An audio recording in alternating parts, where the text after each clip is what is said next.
Access to SSI Nexus can be obtained in one of two ways, either as a subscribed or non-subscribed user. Here we'll review the Nexus sign-on process as a subscribed user. Subscribed users must sign up for Nexus using a corporate email address containing a domain affiliated with a subscribing company.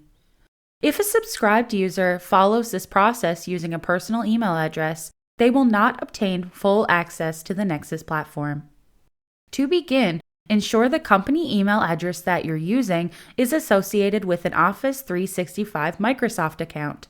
Preview the following SSI YouTube video for this process.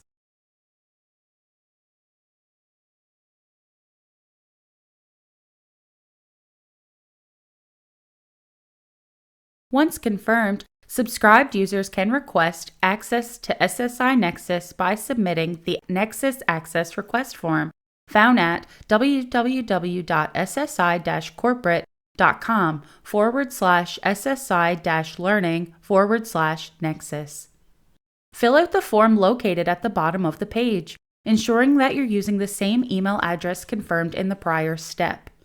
For non-subscribed users, preview the SSI Learning-Nexus account and trial access for non-subscribers video from the same SSI Nexus Getting Started playlist on the SSI ShipConstructor YouTube channel.